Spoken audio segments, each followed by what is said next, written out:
ऐन युद्धाच्या परिस्थितीत एप्स्टीन फाईल्सनं पुन्हा एकदा डोकं वर काढलंय। एप्स्टीन फाईल्सवर यापूर्वी कधीही न बोलणाऱ्या डोनाल्ड ट्रम्प यांच्या पत्नी मेलानिया ट्रम्प पहिल्यांदाच एप्स्टीन प्रकरणावर बोलल्या।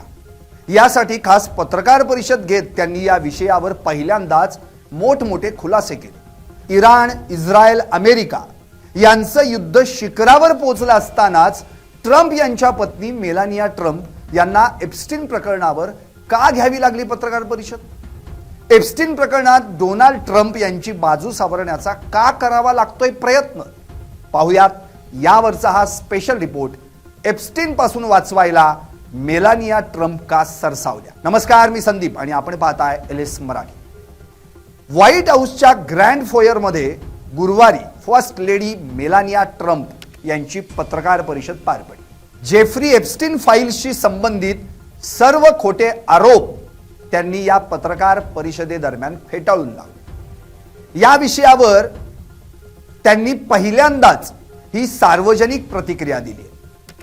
वर्षानुवर्ष सोशल मीडियावर फिरणारे फेक फोटो, बनावट कथांवर आणि राजकीय हेतूनं पसरवल्या जाणाऱ्या अफवांवर मेलानिया ट्रम्प यांनी कठोर शब्दांमध्ये टीका केली। माझा आणि एप्स्टीनचा कोणताही वैयक्तिक संबंध नाही असं त्यांनी या पत्रकार परिषदेदरम्यान सांगितलं। जेफ्री एप्स्टीनशी मला जोडणारे खोटे आरोप आता थांबले पाहिजेत असं आवाहन देखील त्यांनी यावेळी केलं।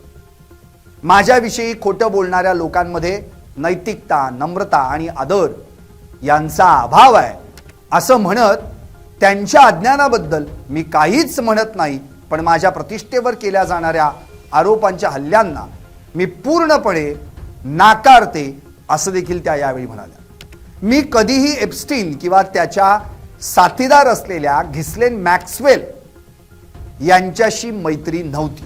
न्यूयॉर्क आणि पाम बीच मधील सामाजिक वर्तुळात समान पार्टींना आमंत्रित केलं जाणं ही सामान्य गोष्ट आहे।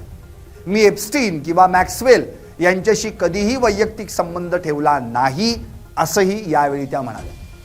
मॅक्सवेलला पाठवलेला माझा ईमेल केवळ औपचारिक आणि सामान्य पत्रव्यवहार होता असं म्हणत त्यांनी त्यांच्यावर केल्या गेलेल्या आरोपांना फेटाळून लावलं। एप्स्टीन बद्दल मला काहीही माहीत नव्हतं। मी एप्स्टीनच्या प्रकरणातील पीडित नाही असा उल्लेख देखील डोनाल्ड ट्रम्प यांच्या पत्नी मेलानिया ट्रम्प यांनी केला। एप्स्टीननं डोनाल्ड ट्रम्प यांच्याशी माझी ओळख करून दिलेली नव्हती असं देखील त्यांनी यावेळी म्हटलं। मी माझ्या पतींना म्हणजेच डोनाल्ड ट्रम्प यांना 1998 मध्ये न्यूयॉर्क मधील एका पार्टीत योगायोगानं भेटले होते।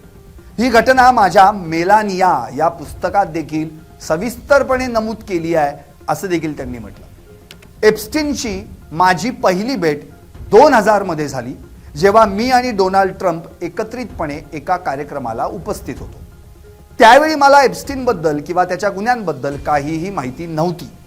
डोनाल्ड ट्रम्प यांची बाजू सावरताना मेलानिया ट्रम्प यांनी आणखी काही वेगवेगळे खुलासे केले। मेलानिया यांनी एप्स्टीन प्रकरणाबाबत डोनाल्ड ट्रम्प यांच्यावर होणाऱ्या आरोपांवरही जोर दिला आणि त्यांची बाजू स्वच्छ करण्याचा प्रयत्न केला। त्यांचं नाव कोणत्याही कोर्ट दस्तऐवजात, डिपॉझिशन्समध्ये, पीडितांच्या विधानांमध्ये किंवा FBI मुलाखतींमध्ये कधीही आलं नाही।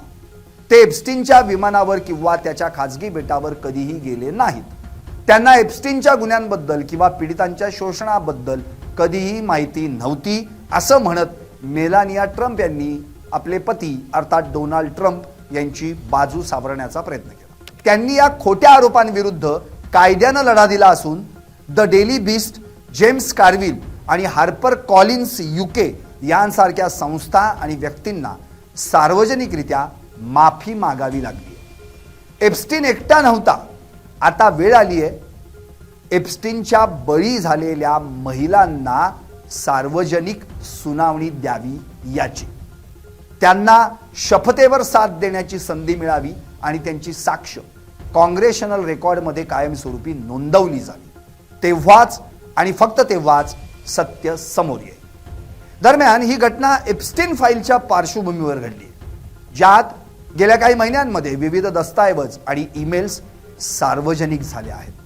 आता प्रश्न हा येतो की इकडं इस्रायल, इराण, अमेरिका यांच्यात युद्ध सुरू आहे. हे युद्ध काही केल्या थांबेन असं झालंय. कधी युद्धविराम चालू आहे, कधी चर्चा फिसकटतायत.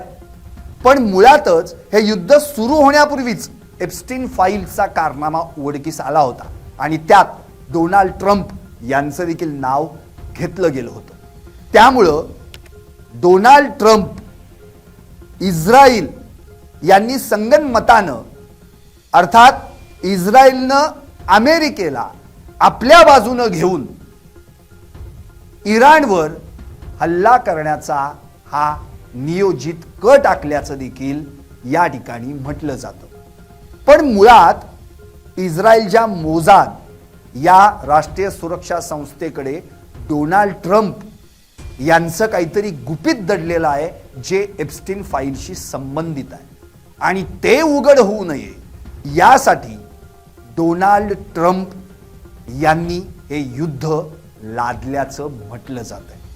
त्यामुळं एप्स्टीन फाईल बंद होण्यासाठी युद्ध सुरू करावं लागलं असाच प्रश्न या ठिकाणी उपस्थित होतोय.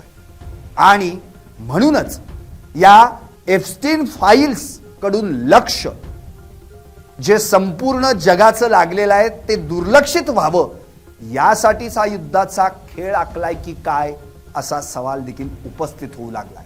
कारण या एप्स्टीन फाईल्सवर याआधी कधीही न बोललेल्या डोनाल्ड ट्रम्प यांच्या पत्नी मेलानिया ट्रम्प युद्ध सुरू असतानाच का बोलू लागल्या?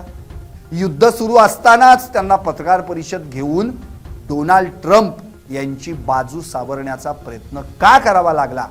या प्रश्नांची उत्तरं मात्र आजही अनुत्तरित आहेत. पाहत रहा LS मराठी.